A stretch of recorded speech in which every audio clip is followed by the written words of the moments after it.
മുദ്രാവാക്യം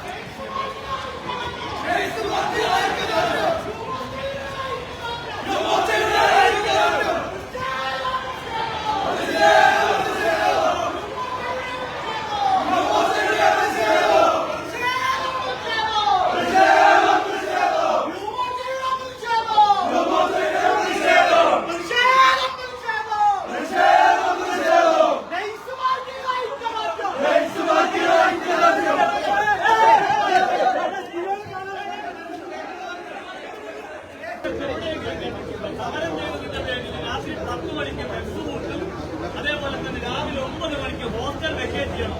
ഏതായി മാന്യൻ ഈ ഒപ്പിട്ടത് ഒന്ന് കാണണ്ടേ? ജനാധിപത്യ സംവിധാനം രാജ്യമല്ലേ, എന്തൊരു സമരം ചെയ്യാൻ പറ്റൂലേ? ആ സമരത്തിന്റെ മെറിറ്റും ജീവരിറ്റും ചർച്ച ചെയ്യണ്ടേ?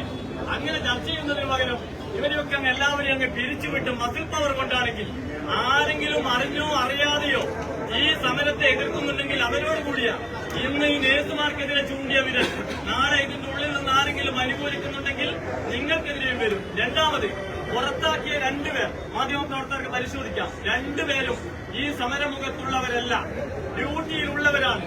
ഡ്യൂട്ടി ചെയ്യുന്നതിനിടയിൽ ഇവർ അറിഞ്ഞോ അറിയാതെയോ പിന്തുണച്ചു എന്നുള്ളതിന്റെ പേരിൽ സപ്പോർട്ട് അവരെ പിരിച്ചുവിട്ടിരിക്കുന്നു. ഇത് അംഗീകരിക്കാൻ സാധിക്കില്ല. അതുകൊണ്ട് യുഎൻഒയുടെ സമരത്തെ അവരെ വൃന്ദാപ്രാണികളെ പോലെ അങ്ങ് ചവിട്ടി അങ്ങ് മെതിക്കാം.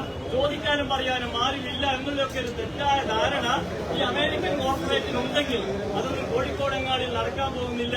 പരിഹരിച്ചിട്ടേ ഞങ്ങൾ പോകും. ഇതേ മെസ്സിൽ ഭക്ഷണം കൊടുക്കും, ഇതേ മെസ്സിൽ രാവിലെ 10 മണിക്ക് ശേഷവും അവരുണ്ടാകും. അങ്ങനെ എല്ലാത്തൊരു സിറ്റുവേഷൻ ആവണമെങ്കിൽ കോഴിക്കോട്ടങ്ങാടിയിൽ അവസാനത്തെ BJP-ക്കാരനും മരിക്കേണ്ടി വരും.